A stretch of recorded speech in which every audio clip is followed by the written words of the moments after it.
Anthony Hartwig here with you. Another edition of Running Wednesdays with Rick Seipert. We are here for you for a district recap and regional kind of preview because we had a great districts kind of weather affected a little bit, but still, nonetheless, these runners got through. Coach Seip with us from Boardman. Coach, thank you so much for spending another week with a bunch of weirdos that like to talk sports. Hey, happy to be here. Thank you, Coach. We have our special guest this week, someone that has made an immediate impact on their program from Middle Ridge, who has a very good girls and boys track program this year. It is freshman Kylee Molnar. We're going to bring her in right now. Kylee, thanks for coming on and talking to us. Thanks for having me. I told you before the program, it looks like you're in a bird cage. I kind of love it. Kylee, let's talk about making an immediate impact this year and what it's been like to kind of come in as a freshman and make the impact you have already.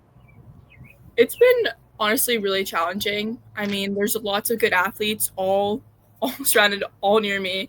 So it's kind of like surprising, not surprising, but like fun in all sorts of different ways.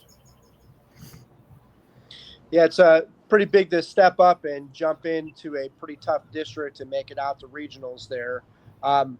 You're going to be going up the regionals, and you're going to be running in the 2 mile as well as the 1 mile. So let's talk about those two races. Which one's your favorite one, and which one do you feel more confident going into this week?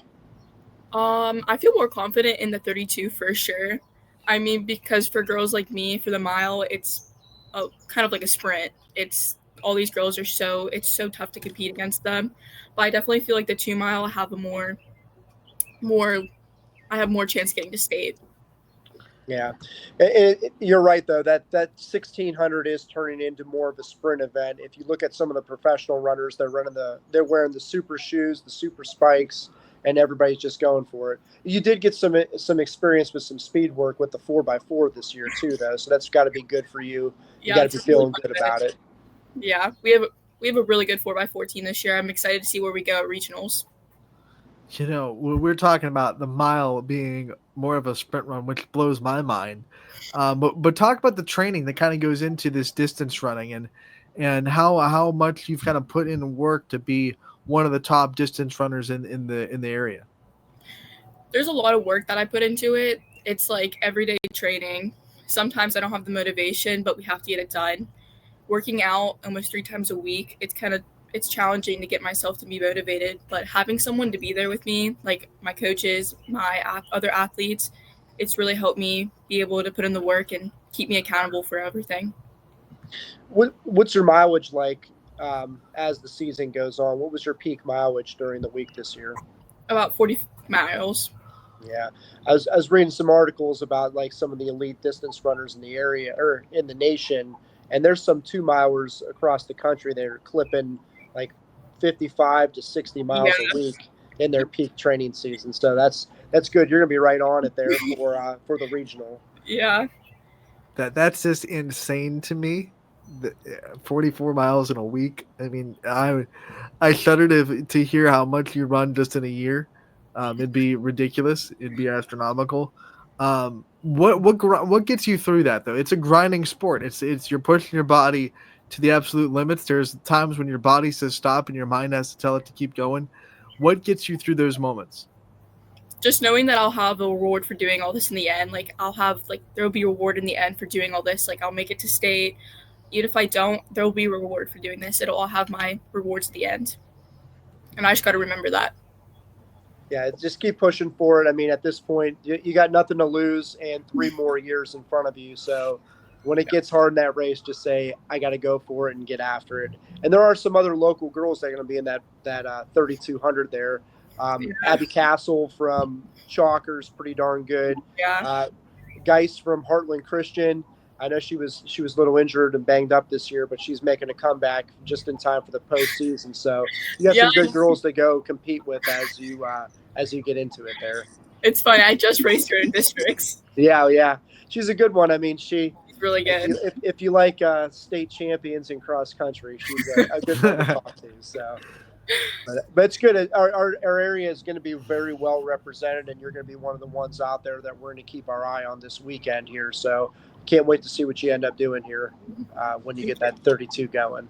Thank you. Kylie, you look around this track and field program at Middle Ridge, whether you're talking about the boys' side or the girls' side, just absolutely loaded with fantastic athletes. What's it like to kind of look around and see a lot of people that are doing kind of the same thing you are and pushing for the same goals that you are? It's honestly kind of crazy because we do have a lot of great athletes on our teams for boys and girls. And it's honestly crazy that we're all together on the same track team. Like, a lot of people go to state for our team. So it's kind of crazy that I could be one of them in the future. And I have just huge shoes to fill. What's the camaraderie like with your team? You have one of the standouts in the area in Ava Hewlett on your team. Have you picked anything up from her on how to handle regionals and like the possible bid to state as well? Just staying focused. Like, she's always focused on what she's doing next. Like, if she had a bad 100-meter hurdle race, she's always focused on the next race. She gets that race out of her head, and she just focuses on the next race that's ahead of her. You're a multiple sport athlete. You get to play with a lot of different people throughout the school year. Any athlete out there that doesn't run track that you wish did, that you're trying to recruit them to come and put on the cleats and get on the track?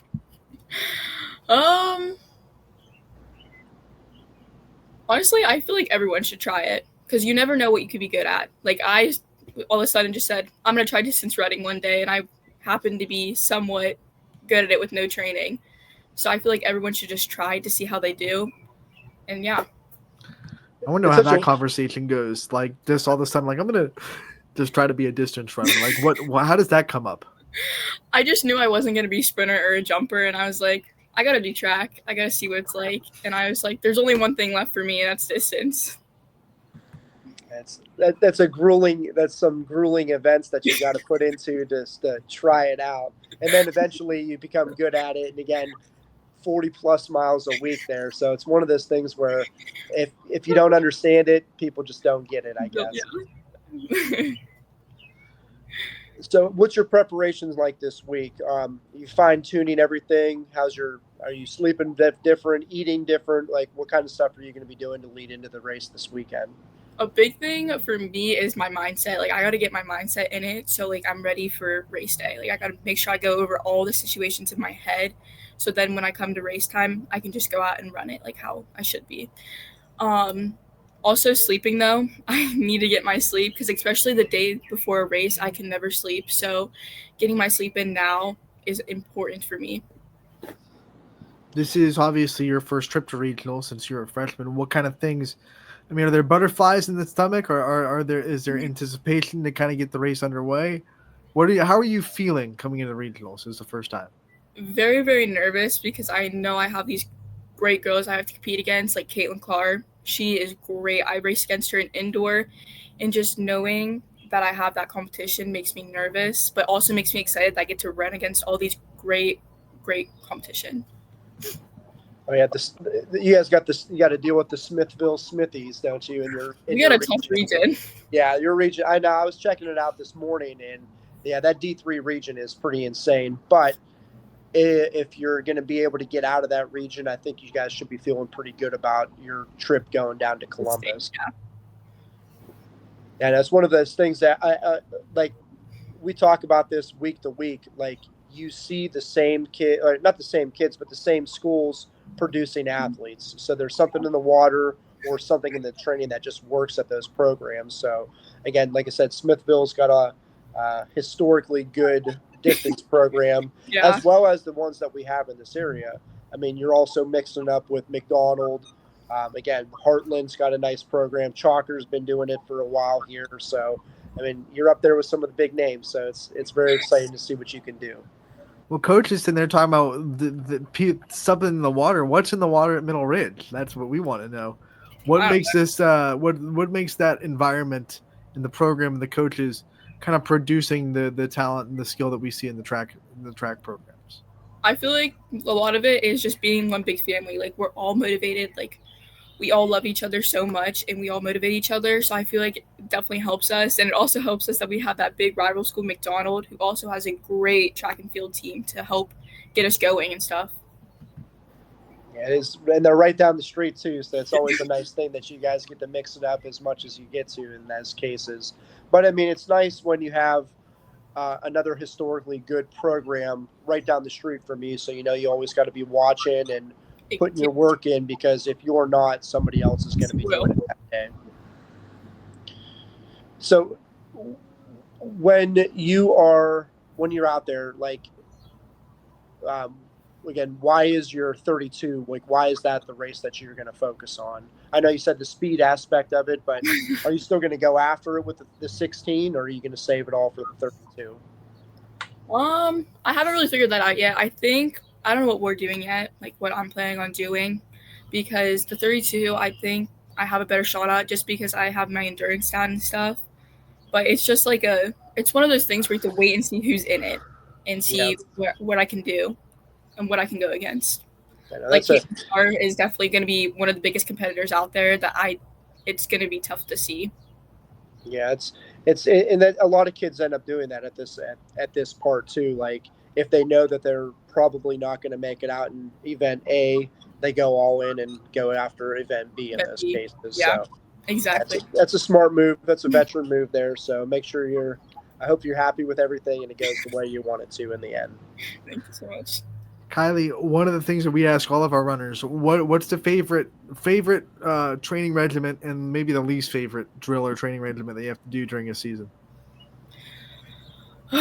Like, my least favorite workout? Yeah. Probably be repeat, like, 1000s. I hate them so much. like my coaches say, the things I hate the most, I got to do more of. Yes. That's that's very good advice, because repeat K is definitely not going to feel great. However, you have to get that stuff in. I mean, it goes the same with track, like distance training and track, or when you get out to cross country, you got to put that volume in. You got to feel those fast reps and see what it's like on like shorter rest in between them. Yeah. How about your favorite? Go ahead. My favorite is definitely probably speed work. Like, I feel like speed work I always need more of, and I always have to do it. It's always like it's a must there. It's a must have it. Oh, absolutely. Everybody's moving fast. And again, if you don't get your legs working and you're just training like repeat tempo type paces, you're just training someone to go slow. So adding in that speed work is always good. It's always fun too to hear this, Coach, because speed work for sprinters and speed work for distance runners are two completely different things. So much different. So although I mean, you're talking about the mile being a sprint run now, so maybe they're bleeding into each other a little bit. Do you guys do a lot of 200s and 400s for your speed work, or do you go shorter distances? No, definitely a lot of 200s. Like, we hammer those 200s. I feel like every workout before my 1000s, I would do 200s before and after, just to get that speed work in, because you always need it, especially in that mile and the last 500 meters of that 32. Definitely, it's a must-have. Yep. As soon as you get to that second to last, or I should say third to last straightaway there, you really got to start cooking there. Because everyone's making their moves and they're doing what they got to do. It's kind of funny how all those races turn out like they're different, but they're still the same in a sense, because it's just where the go point is at all those races, where people start making moves and coming off of turns and all those different things like that. So it's always fun to see it. I always love watching the highly competitive races, because there are some snoozers out there with some of these races, but you're going to see a lot of good ones here moving forward. So that's great. Sounds like you're ready to go in that sense.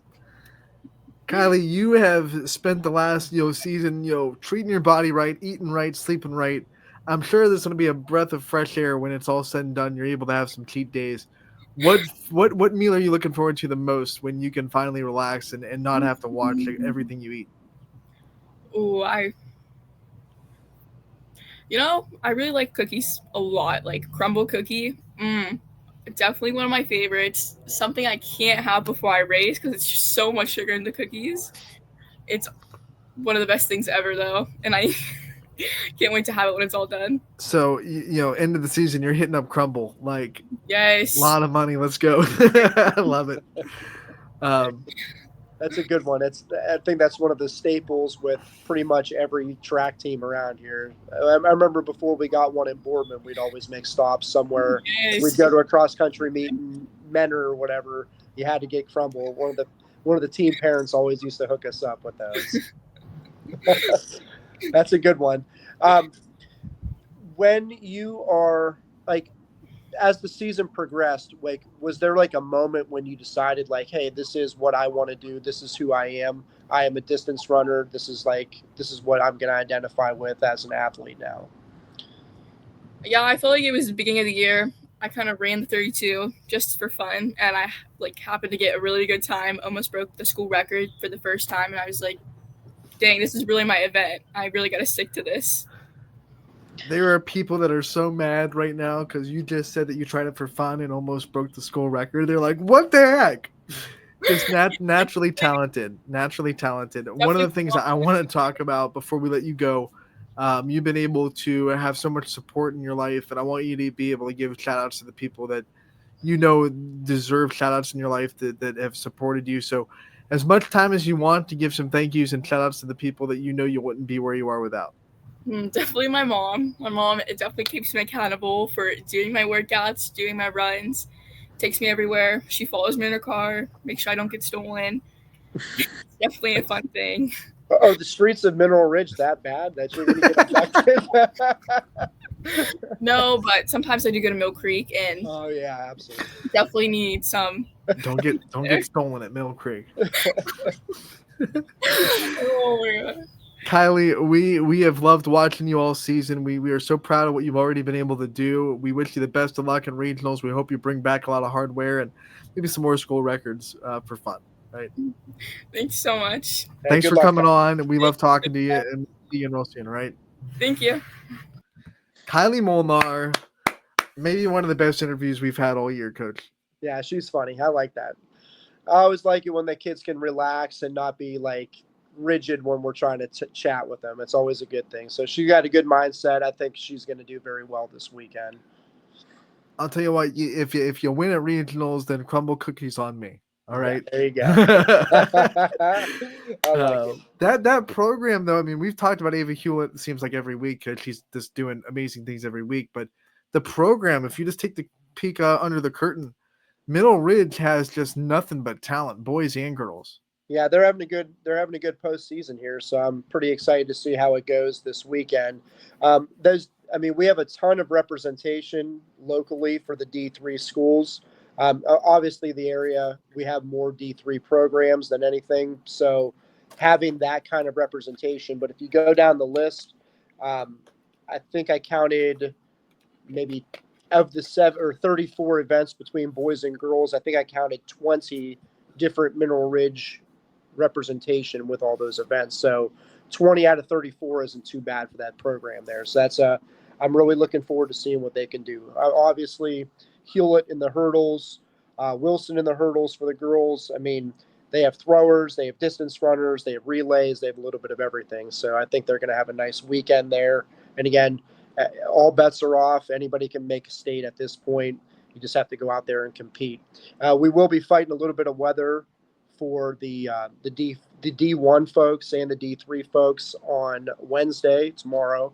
So we're going to have to see who can compete in the rain and who can't in those cases there. So we talk about Ava Hewlett and the meet that she had at districts. Can you say? I mean, I feel like we've said all we can say, but there's more, right? I mean, like, I don't think we've seen someone dominate the way that she has, especially her senior season, in every sport that she plays. Going to regionals and breaking more school records. I mean, talk about. Does that mean? You're watching as a fan. What has it been like to watch what she's been able to do this year? Well, you always want to see what the kids can do when it comes down to it. Do they have more to give? And I think she can. But not to undershadow her, but the Sama Ratuno from Mooney she gave her a race there in the threes. So I mean, the two of them are going to be battling back and forth, and then you're adding in other girls to the region. I believe that they are. Sammy's number 2 in the 300s, and then Ava's going to be number 3 in the 300s going into this weekend. So, I mean, they have had great seasons to this point, but again, all bets are off when you throw in the rest of the region in there as well. So I remember talking with her last year about her goal was to get on that state podium and even try to win one. Can she give us a little bit more to see that? Time will tell, I guess, as this week goes on. But I agree with you. she has had a phenomenal year. And again, we're going to see more out of her this week here. Let's recap the whole D3 districts and the things that we saw at New Middletown Springfield. What teams really impressed you? What teams are moving on? And what teams had the best kind of showing in D3? Well, in D3 at that Springfield district, the top 3 teams were Mineral Ridge, McDonald, and Mooney on the girls' side. All 3 of them put on a show over there. Mooney has relays, they have hurdlers, they have sprints. And then, again, Mineral Ridge, very balanced. And then McDonald, again, another balanced program that we have there. There are going to be a lot of hurdlers that we're seeing. Again, like I said, Hewlett Hiscox from United. She was a state qualifier last year. She had a nice showing out there as well. Again, Hewlett's teammate Wilson, she had a nice day. Scruggs from LeBray. Again, we're going to be seeing a lot of our girls putting on a show out there. Huff from Mooney in the 100 and the 200. She had a nice showing. She's one of the top seeds there in both sprint events. Dato from South Range, another good showing out of her. She's seated very highly in the 200. She has some work to do in the 4, but I really think that she has a good chance of getting herself out of there. The Mooney girls 4x2, the United the Mooney girls 4x1, the United girls 4x2, McDonald's 4x4, McDonald's 4x8. They're in a class of their own. I think they're going to be one of the top teams when we get down to Columbus there. All of the throwers for the girls' side was phenomenal. Bundy from McDonald, Shiley from McDonald, Jones from Southern. And then not to be overshadowed, but there's a girl from Southern local named Sloan. Her last name is Sloan. She's a very good long jumper there. She's one of the top seeds with the long jump events. We already touched base on the distance events there, but Sheasley, Geis, Molnar, again, they're going to put on show there in the 1 mile and the 2 mile. But again, you have a lot of really strong distance programs coming in to compete with. On the boys' side, this region is the throwers' region. You have some of the top throwers in the entire state in this group. Zajac from McDonald, one of the top throwers. Joe Linkish from Matthews. Culp from Mineral Ridge. Ellison from United. I mean, these are some of the best guys in the entire state. And again, they're going to get things done. They are very lucky, though. There are 5 or 6 really good throwers, and there is a wild card. So even if you're not in the top 4, those guys can still get out as the wild cards in the state. I fully anticipate getting good representation in Columbus from our guys in the region, and then being down the state podium when we get down there. Papagallo, Yon, Capizzolo, those guys turned down really great races in the 3,200. I really think those guys have an opportunity to get out for the 32. Kukovic from JFK in the 300 hurdles. Do you know any sprinters from Lowville that have had good years this year, Coach? Not off the top of my head. Oh yeah, that Drew guy. Remember that guy from week 1? Maybe Drew. Yeah, he's putting on a show again. Danny Milburn from United. I mean, those 2 guys are going to battle in the 1 and the 2, and I think they're both going to end up being in Columbus. And then there's a lot You say we have fast runners on YSN? We do have some fast guys. I mean, we can't say that we're repeating ourselves so much when we talk about these kids, but they deserve it, man. They have really put some great times out there. I mean, Drew he triple crowned. I really think he could do it again at the regional. I mean, that's impressive stuff. If we break down the numbers, I was looking at the other day, there's been 17 triple crown sprinters in the history of the state. That means they go down there, they win the 1, the 2, and the 4.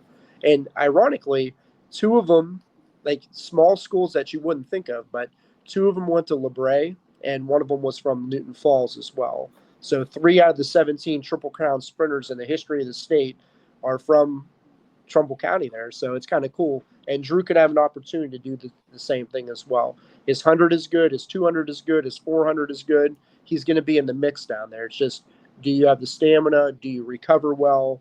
Can you put it all? Can you come back in the 200 after you run that 4? So, I mean, I'm really excited to see what he can do in the D3 there.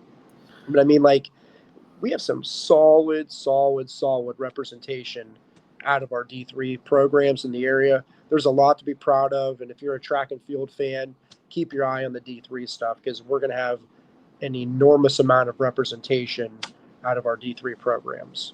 I want to start talking about D2 by congratulating a team that is first year being covered for track and field. They came to us in the fall for football season.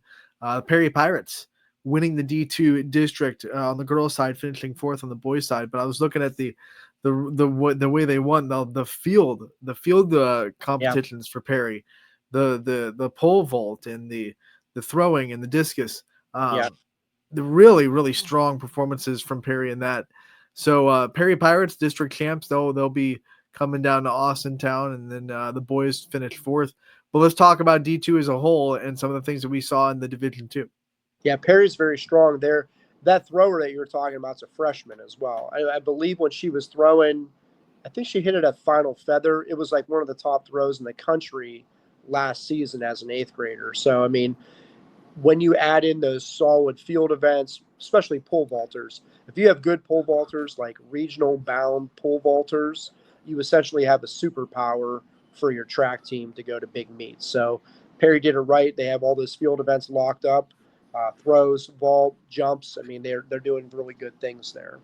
D2 wise, lots of good representation again, but again, the usual suspects with the schools that we're talking about. Lakeview had a great day on the boys' side. Ursuline had a nice day.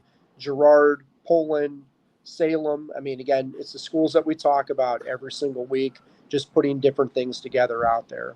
I really like Connor Kylee from Ursuline, another freshman thrower, having a good day throwing the discus out there.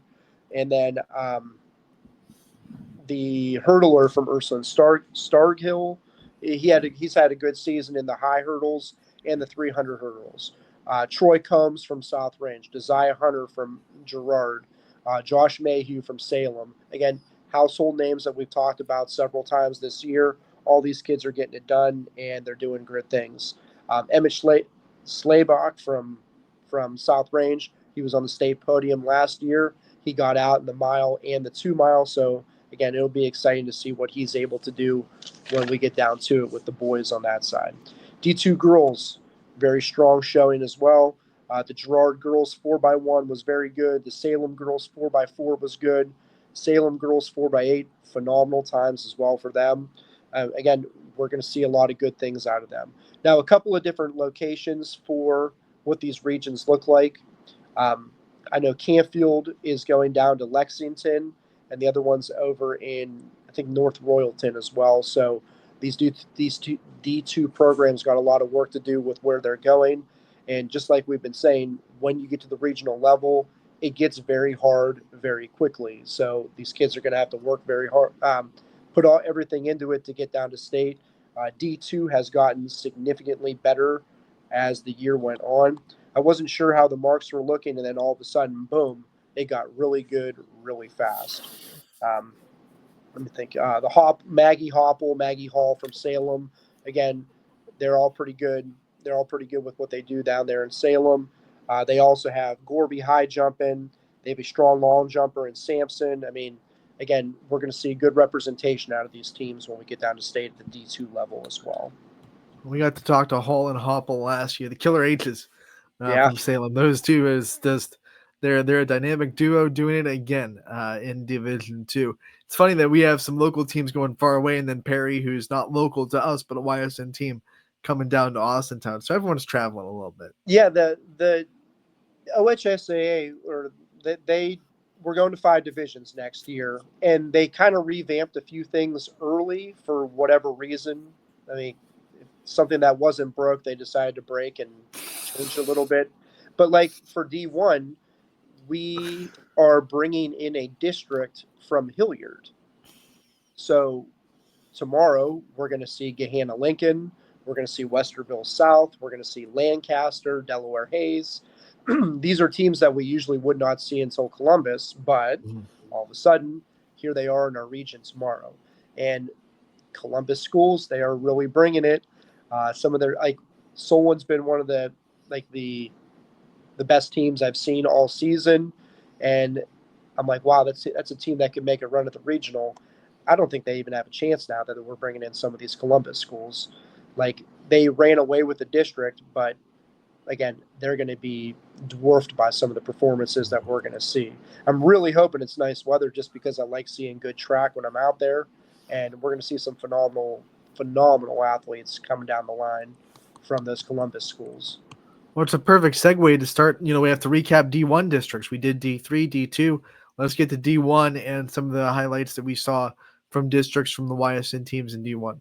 Well, D1, there's only a handful of D1 schools: Warren Harding, Fitch, Boardman, Canfield Boys, Cheney, and Howland. So there's only a handful of schools to talk about here.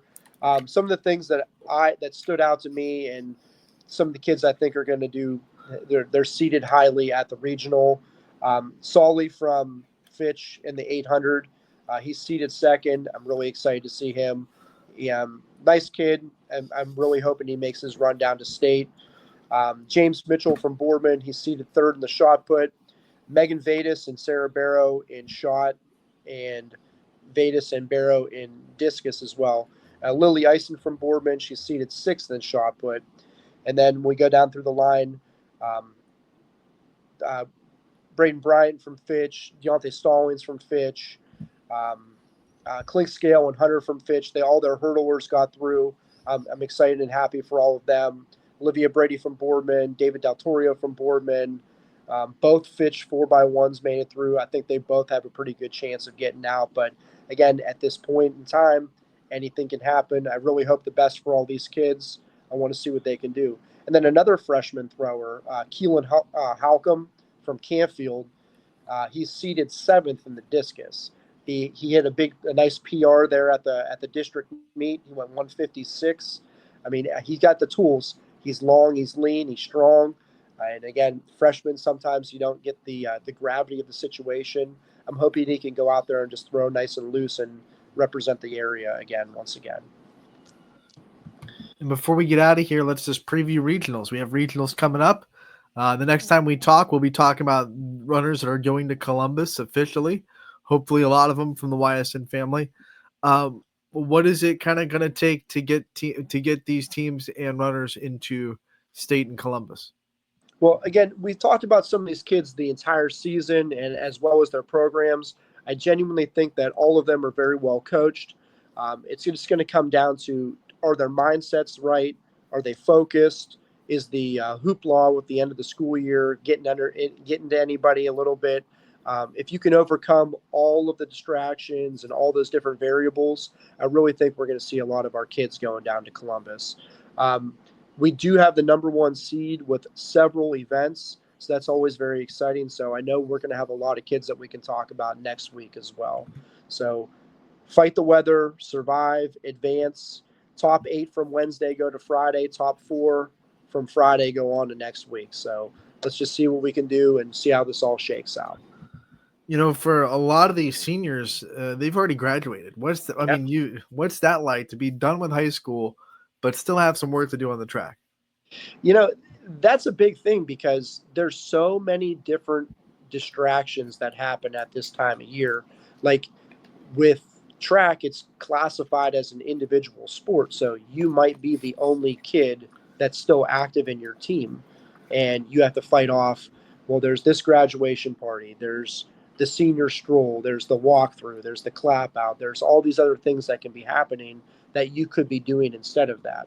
And when you're an elite training based athlete, some of these things physically hurt your body to go through them.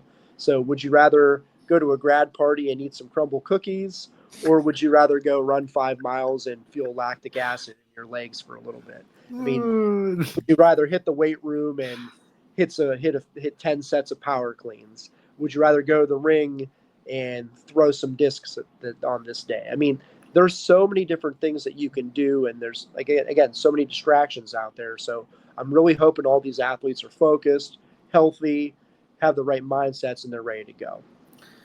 Like Coach said, we are praying for good weather all throughout the week. It doesn't look like we might not get it, but we'll truck through like we always do. And come high water or anything, we're gonna have someone in Columbus to talk about next week. So we'll be back next week to talk about state. We'll have more guests on based on who does well in regionals, and then one more week after that, we'll recap state, and hopefully we talk about some kids that got on the podium. So 2 more weeks of Running Wednesday. It's coming down to the nitty gritty, but we want to thank Coach Sipe for coming on like he does every week, and we want to thank all of you guys for tuning in like you do every week. Without your support, we wouldn't have Running Wednesdays like we do every week. So thanks for everyone for tuning in, and we'll see you all next week.